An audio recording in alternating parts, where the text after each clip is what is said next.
Tara. Tara. And ito yung lake. Ah, parang yung lake ay mababa. High tide. Buttered shrimp. I hope you guys are seeing it. Lagi man may uwak.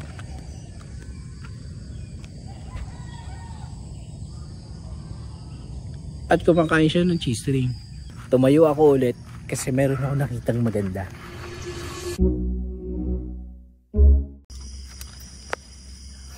What's up guys? So narito ako ngayon sa what's up mga tol.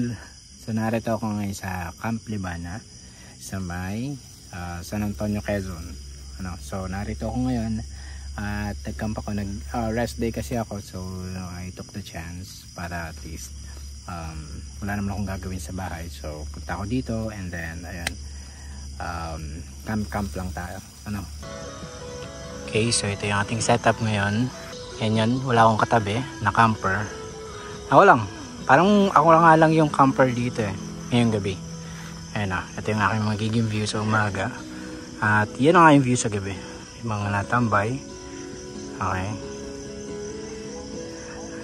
grabe yung stigmatism ng aking ilaw, pero ayan may mga natambay, mga nagpapatugtog, pero siguro mga maya ay uuwi na rin. Na maganda dito kasi may mga ilaw sila, maraming ilaw, no? So hindi kayo masyadong magwo-worry sa sa inyong mga ilaw. And then ako nandito ako sa gilid, no? Gusto ko kasi yung gantong parang solo lang. Tapos yun ang aking likod, puro puno yan, papakita ko sa inyo tomorrow. Okay, so yan ang aking setup for tonight. Okay, sayang muna tayo. Ayan, tapos kinan yung view natin habang nagsasayang tayo, mga nagluluto. Alright, sound trip din tayo. Napakaganda ng punong to guys. Ayan kita nyo ba yung mga tol? Ganyan na magiging view nyo dito pagka dito kayo nag-camp. Medyo nga lang kasi may mga nagpapatugtog, pero I think that's okay as long as meron silang quiet time. So I think wala naman magiging problem. So ayan, sayang muna tayo and then magluto na tayo ng shrimp after. Okay, let's go. Ayan, so yan lulutuin natin, yan ang dinner natin ngayon. Buttered shrimp. So nagsasayang tayo and ayan. Okay, buttered shrimp ang ating ulam. Oh, may dog. Hi, what's up dog? Okay, kapag-get na tayo. Alright, ito yung ulam ko for tonight. Okay, ayan, buttered shrimp. I hope you guys are seeing it. Ayan, so ayun, nag-alisa na yung mga dito kanina, mga binata na nagpapatugtog, so medyo tahimik na yung lugar and enjoy natin yung dinner natin ngayon. Medyo gabi na rin kasi ako nakapunta dito like 8 PM na ako. Nakalis kasi ako sa bahay like para mga 6 ganun, tapos nagbili pa ako ng mga bagay-bagay, mga pagkain, and nakapagsarap ako dito 8, tapos nagdiretso na ako ng pagluluto, no? So ngayon kakain muna ako kasi sobrang gutom na ako, and yun, later na lang ulit. Alright, so liligo naman muna tayo ngayon. And pakita ko lang sa inyo yung kanilang banyo. Yung banyo nila ganda naman, malinis. Only struggle here ay wala siyang sabitan. Yun lang. Malinis naman yung tubig, mga plus ko. Pero ayun nga, lang naman ako, but yung struggle lang yung sabitan. Sana next time meron. Yun lang. Meron akong dumating na bantay. Anamoy mo yung niluluto ko dito, yung iniihaw ko dito. Dumating tayo. Mamaya bibigyan kita pagka nakapagluto na tayo. Diyan ka muna. Bantayan mo ko buong gabi kasi wala akong bantay buong gabi. Okay? Sumama mo ako. Wala akong kasama Alright. So ngayon perfect na yung pagkakaluto natin. Medyo may mga itim-itim pa, pero I think okay lang naman yun. So ito yun, ating pampatulog ngayong gabi. And ayan. So happy na tayo makakapagganto ulit. It's been like 2 weeks yata nung camp natin sa Camp Hillmore. And ngayon sa Camp Libana naman tayo. So ngayon ay mag-iihaw naman tayo, pampatulog kasi ako ay inaantok na rin. Ano? So I'll see you tomorrow.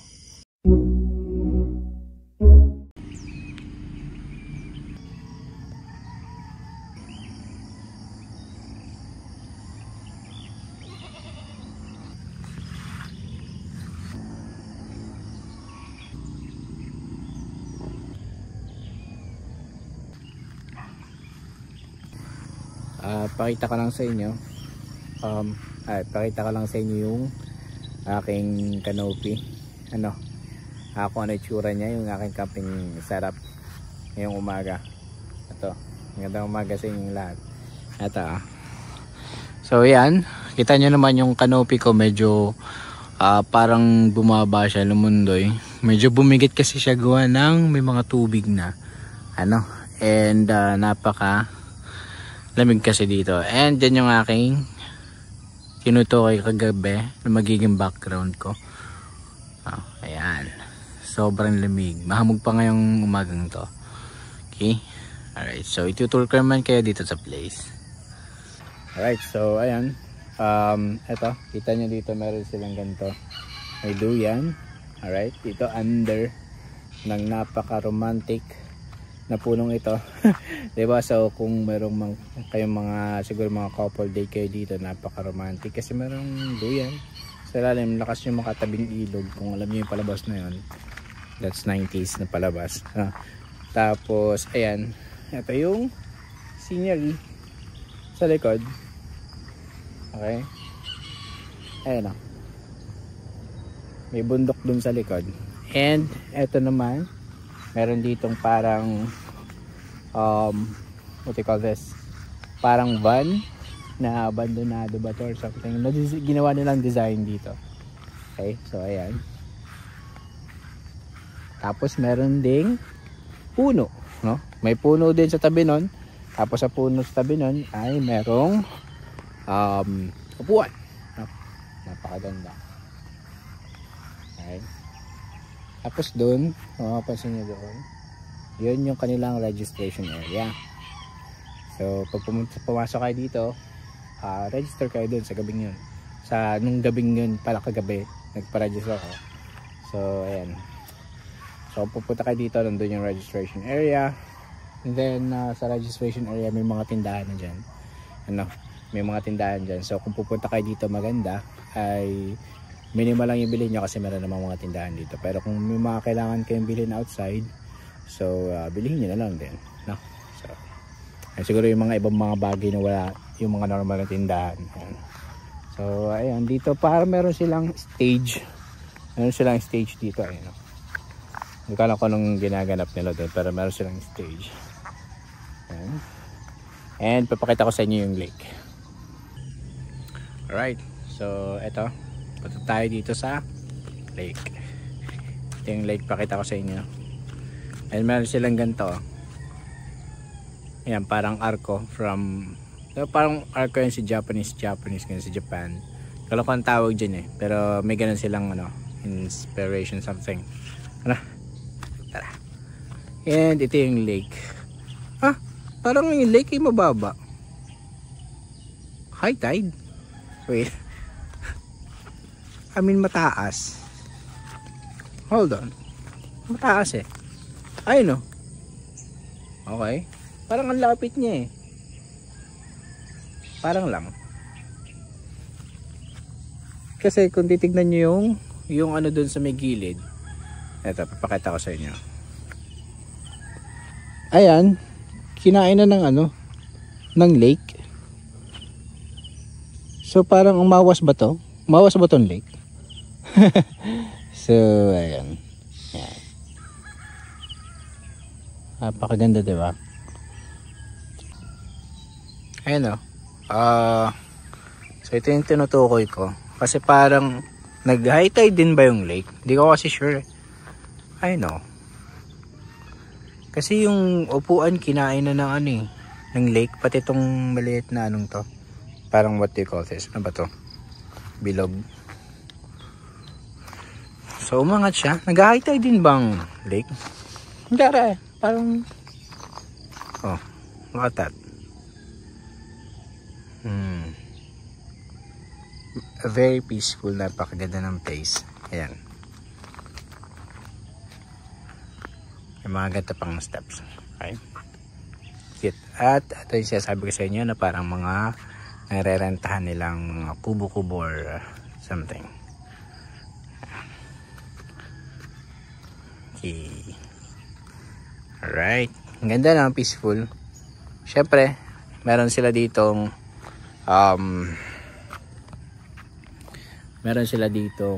Claygo, of course. Claygo na policy na syempre pag pumunta ka dito, yung kalat nyo, ano? Not like this one. May kalat, may kubo. So pagka pupunta ka dito, maganda sana ay dalhin nyo inyong mga kalat. Alright, kung hindi nyo man madala, meron naman mga designated areas dito ata na merong basurahan, pwede nyo naman itapon doon. Ganda. Ito, may ganito ba? May ganito siya. Wait, hold on. Katasin na. Alright, Camp Libana. Tapos parang meron pang gano'n, parang nesting something. Ayun, nangingisda si kuya. Parang natata yung doon yata ako nagpa-register kagabi kay kuya. So ito, lakad lang kayang konti dito sa napakaraming steps na to, ano. And pagdating nyo dito, meron kayong makikitang ganito. So parang nagpaparentin sila ng ganito. Ito mga triangle na house na to, napakaganda naman ito. Ang cute ng design. Ganda eh. Tapos may nakalagay na ganyan, Camp Libana. Angas. Diba?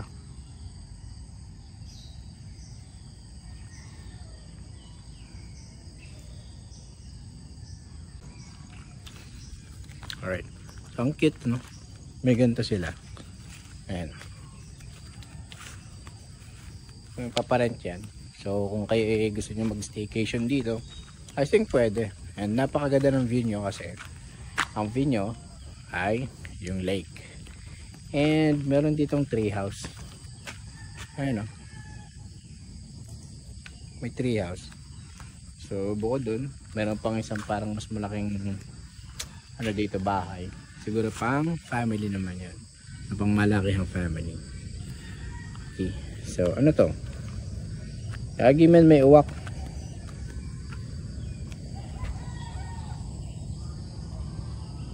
At kumakain siya ng cheese string.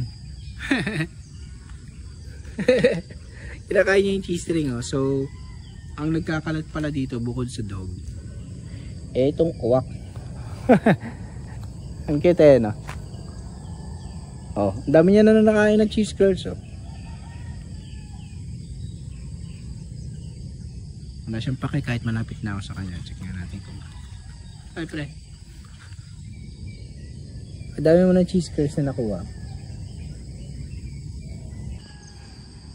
Naubos mo na yung cheese curls mo, ha Wilson? Kukuha pa siya ulit.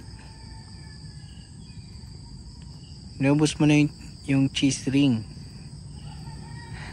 Ayun, may kasama siya. Ang cute. Okay, so ayun, I think na-tour ko naman na kayo sa mismong place. Napakaganda ng place na to. Napaka-peaceful sa umaga. Napakalamig. Ano? Napakalamig. So babalik niya ako doon sa aking tent kasi magkakape muna lang.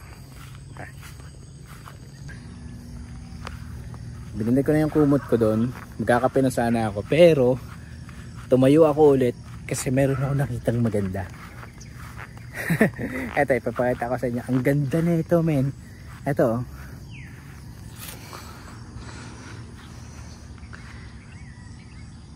Dang! May sunrise. Ang cute ng sunrise dito kasi kitang-kita mo siya, oh. Diba? So, gigising ka dito na meron kang green fields. Meron kang lake. May maririnig ka mga birds. And meron kang sunrise. Ang ganda ng sunrise, no? Cute eh. Ooh. So, lakad-lakad muna tayo dito. Enjoy natin yung sunrise kasi napakaganda ng sunrise. And kung papasin nyo yung likod ko, yan yung background. So kung meron kayong sunrise sa harapan, meron naman kayong gantong scene sa likod. Greens, mountains, diba? And barking dogs. Pag pumunta kayo dito, you guys will be greeted by birds, dogs. May kambing din dito. Tapos meron mga ganito. May mga bibe. Ay, bibe. Diba? I know. Gano'n ka peaceful yan. Uupo ka dyan sa upuan na yan. Yan ang nasa harapan mo, yung bibe na yan. Tapos nasa lake ka. Tapos meron kang sunrise sa harapan. Diba? Ewan ko na lang talaga. Sobrang ganda ng place na to. Hi! Sino natakbo, no? Hindi man siguro nila ako kakagatin. Hop. Hindi man siguro makahabol.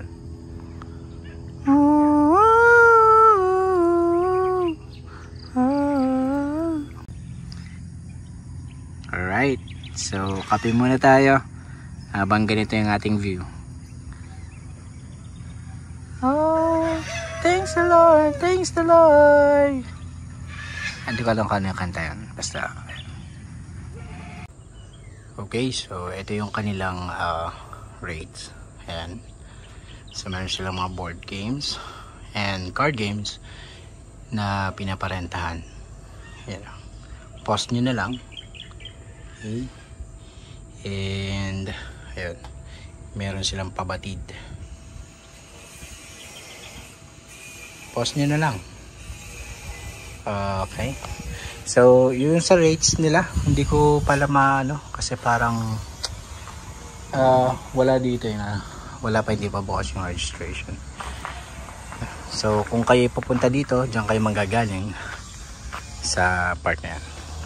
Good thing lang na hindi siya ganun ka although hindi siya sementado, pero I think kayang-kaya ng kahit anong klaseng sasakyan yan. Kasi patag na yung daan. No? So kung siguro umulan naman dito, parang hindi naman siya like super magpuputik or something. Alright. Ito, pakita ko sa inyo. Yan ang I Love Camp Libana na yan. Nailaw yan sa gabi. Hindi ko lang na-videohan kagabi at hindi na ako nakapunta dito sa part na to. Pero ayan, nailaw yan sa gabi and sobrang liwanag yan. So kung pupunta kayo dito ng gabi, yan ang bubungad sa inyo, yung I Love Camp Libana na yan. Tapos ayan, diretso kayo sa registration. Alright. So ayan, uwi na ako and nakapag-pack na ako. Ito yung aking setup. Okay, and uwi na ako. Siguro mga 45 minutes ang biyahe ko hanggang sa bahay. Pero baka may makakainin ako sa daan kasi medyo nagugutom na ako kasi coffee lang yung ininom ko ngayong breakfast. So uwi na tayo and thank you so much sa mga nanood at thank you so much dun sa nanood sa first video ko na in-upload ko. Maraming salamat. So parang chinek ko parang nasa 80 viewers yun. So maraming salamat po. At saka sa aking mga like subscribers na mga bagong subscribers, maraming salamat po. So eto, ayos na ako and eto ay ang Camp Libana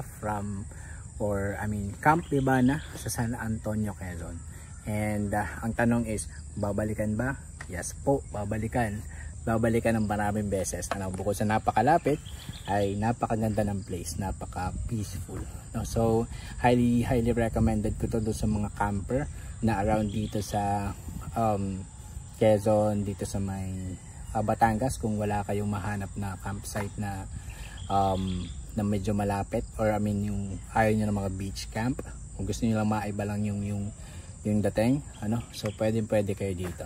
So very peaceful ng place na to. So ayun lang, thank you so much sa mga nanood, and thank you so much sa pag-stay. Alright, see you again next week. Di pala, see you again next upload, kasi baka mamaya wala akong upload next week. See you again on my next video. Thank you.